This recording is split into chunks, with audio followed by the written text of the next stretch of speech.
I don't trust the people that are in control of the world right now. Who's using the technology and for what purpose? Who's in charge? Who's in control? I don't trust the people with the money. I don't trust the people with the power. Look at Elon Musk and his drug use and his paranoia. These people have no relationship to the real world. And I'm very worried about what they're going to do with the AI. It's their own trauma. The technology is not the issue. It's a question of who's using the technology and for what purpose. It's the end of the human race in the physical sense. Aren't you scared by AI development today? I remember my interview with this year's Nobel Prize, Jeffrey Hinton, indicated that humans will be second, not the first intelligent on Earth. Here's what I believe about all technology, is that the technology is not the issue. It's a question of who's using the technology and for what purpose, who's in charge, who's in control. I don't trust the people that are in control of the world right now. I don't trust the people with the money. I don't trust the people with the power. And I'm sure that AI will be enrolled in their project, in their service. And whether I don't believe AI will have an independent existence outside of the human beings that wield it. But I'm very worried about what it's going to do because I'm very worried about who's in charge. I wonder if AI, in some sense, is a fact of the trauma of the tech leaders. They are publicly talking about using LCD, using ketamines. I mean, Elon Musk, Sam Altman. Don't you think that they are fighting with their own traumas that determine all development today? Well, if you look at many of these guys in tech, they're very nervous people. They're very troubled people. Look at Elon Musk and his drug use and his paranoia. And a lot of these guys are worried about dying. They want to extend their lives forever. They're into longevity programs and moving to Mars. These people have no relationship to the real world. And I'm very worried about what they're going to do with the AI. And it's their own trauma. And they can use AI to try to somehow distance themselves and to protect themselves from their own demons, which they'll never be able to do. Don't you think that it's the end of the human race in the physical sense? I don't believe that. But if it is, it is. But I don't believe that. I think in the whole discussion on AI, what concerns me about it is we're talking too much about the technology and not about the purposes for which the technology was developed and for the purposes for which it will be deployed. I think those are the issues. All world is talking about the human consciousness. If we can replace the human consciousness inside the AI black box. Yeah. Well, again, look, I'm no expert on AI. I've told you what I think. I think it's a question of who's using it for what purpose. I am ADHD. Is it real that it's not genetic?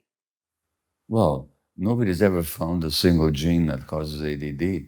It's not true. There's an article in the New York Times recently that showed that there's no such research. And the people that thought there was, they were just wrong, number one. Number two, if you look at how the human brain develops, like ADD, which I have been diagnosed with myself, the tuning out, the absent-mindedness, those aren't diseases. You know what they are? They're coping mechanisms. If you've been diagnosed with ADD, I can tell you about your infancy. I can tell you two things about you. One is that you're very sensitive, which means that you pick up on the environment, you're more affected by what happens. That's genetic. The sensitivity is genetic. But then it's a question of what happens to the sensitivity. What environment does it develop in? I can tell you two things. One is that you're genetically sensitive, And the other is that your mother was very stressed when you were a baby and when she was pregnant with You you. were talking about me now? I'm talking about you. Why? If you said that you have ADD, Yeah. Oh, that's why. Okay. yeah, that's why. Because what happens to the human brain is that it develops under the impact of the environment. The science of brain development has told us that the brain develops with the interactions of genes as they're acted upon by the environment. So if you're growing up in a stressed environment, then as you're a small baby or an infant or a small child, if there's stress around you, what will you do to protect yourself? Can you go away? Can you change the situation? No. Your brain tunes out to protect you from the stress. But this is happening when your brain is developing, and your brain is developing under the impact of the environment. So the brain is a social product. So when you're an infant, like I was under the Nazis in Hungary, and my mother was very stressed and terrified, I was very stressed. What did I do to protect myself? I didn't do anything. My brain tuned out to protect me from the stress. And that's when my brain is developing. So the tuning gets wired into the brain. And that's what ADD is all about. Brain is a social product Yeah. that we have no idea how works. That's not true. That's not true? No, we know a lot about the human brain. We know that there are circuits for emotions, there are circuits for intellect, there are circuits for self-regulation, there are circuits for attunement, there are circuits for insights, there are circuits for love, there are circuits for anger, there are circuits for curiosity. And all these circuits develop in interaction with the environment. And the midfrontal cortex, the part of the brain right here, is the one that regulates the body, that has insight, that regulates social interaction. And when the conditions are right, these circuits develop right. When the conditions are not right, they don't. We know a lot about the brain. And we also know that the brain can develop new circuits even later on in life. So that it's not a fixed, permanently determined organ. So as circumstances change, the brain can change.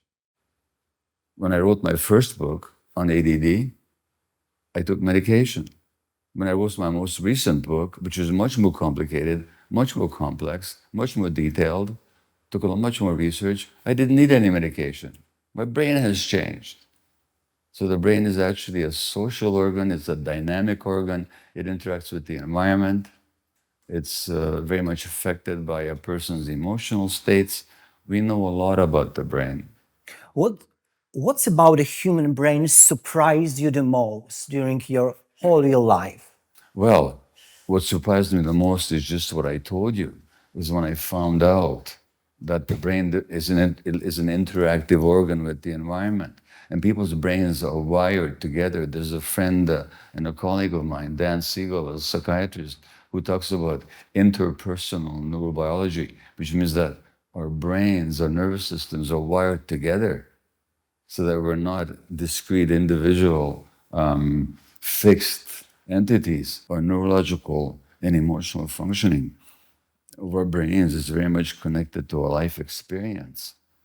And that's what surprised me the most when I found out the science of that.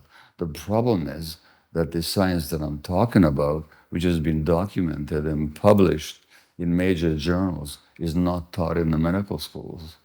So most doctors wouldn't know what I'm talking about, but it's just science. What do you think about free will? Yeah. I spent so much time with Robert Sapolsky from Stanford University. And he says there's Yeah. no free will. There is no free will. We Yeah. are biological machines. Everything is determined. We are living in a butterfly effect. Yeah. Humans have a free will. No, none whatsoever. What it means is we are biological machines. We're biological machines that are incredibly complicated, but we are biological machines. And all we are is the outcome of our biological history over which we had no control, and its interactions with environment over which we had no control, and put those pieces together. And that is how you become who you are in this moment, with the values you have, with the intentions, with the wishes, with the whatevers. This is what made you you, and none of it are things you had control over. What do you think about it? Well, Sapolsky was a brilliant mind. He wrote this book called Determined, in which he says that we're just the products of our past and an environment and all these circumstances we had no control over. So he says, therefore, there's no such thing as free will. And he's right 95% of the time, but he's not right 100% of the time, because there's awareness. And with awareness, we can develop free will. But as long as there's no awareness, we are just controlled by our past traumas, the histories of our families and our cultures and the environment. But with awareness and with deliberately developed consciousness, we can actually develop free will. But it's true, most people, most of the time, have no free will. When I look at my life, many of my activities, I thought I was free, but I wasn't. I was controlled by unconscious forces that I wasn't even aware of. But you can gain freedom. So I agree with Robert about 95% of the time. But that's the 1%. There's a 5%, and I think that's what we have to work on. There's a spiritual teacher who lives in Vancouver, like I do in Canada. His name is Eckhart Tolle. And Tolle says that there's no free will without awareness. And I completely agree with him. So that without awareness, we're like Pinocchio, a puppet. Yep. But Pinocchio... That we are puppets. Yeah. But Pinocchio eventually becomes a real boy. And at the end of the book, he looks back on his puppet self and he says, I was so foolish when I was a puppet. And we're all foolish when we're puppets. We're pulled by these invisible strings of the unconscious. That's what Sapolsky is talking about. But we don't have to stay there. We don't have to stay there. Can what is happening in Gaza to be compared to Holocaust? Well, it's not accurate to compare historical events. They all have their own features, their own characteristics.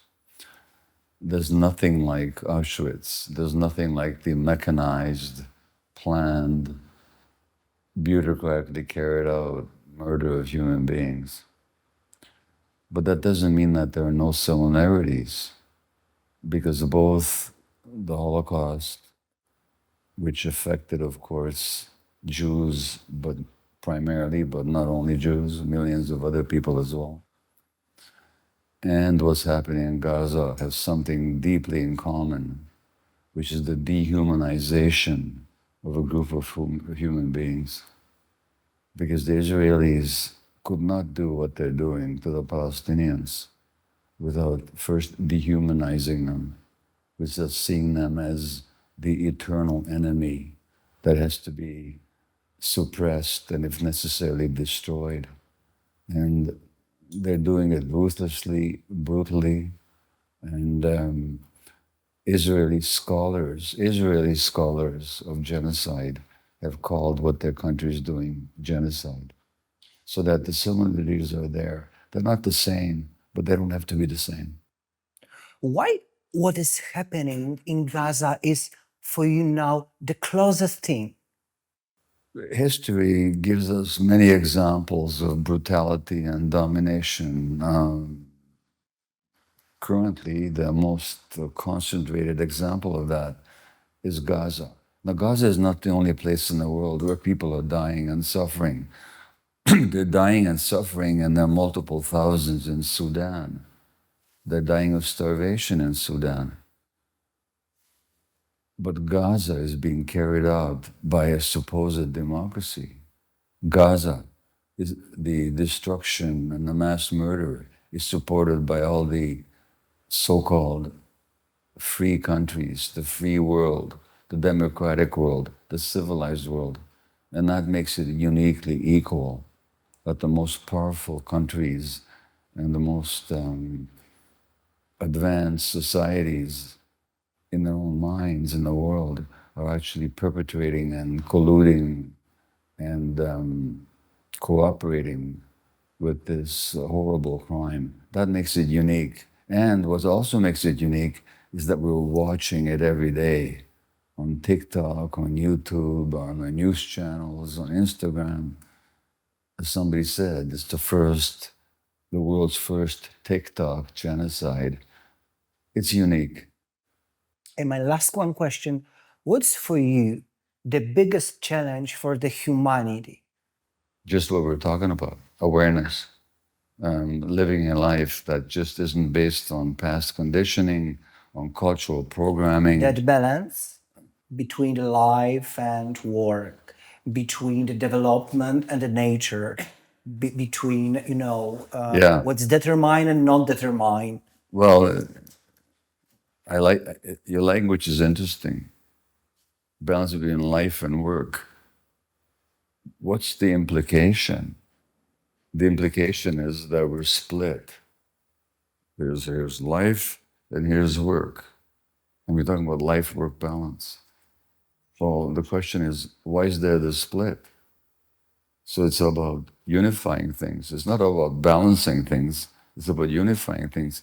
Can I be in my own life, my full expression, my full self in my work? Or do I have to deny who I am and become somebody else when I go to work? It's not a question of a balance. It's a question of unity. And it's a question of how do we repair those lost connections? Because the essence of trauma is actually disconnection from yourself. So it's not an issue of balance. It's an issue of integration. Thank you very much for your time here. It's a pleasure. Thank you.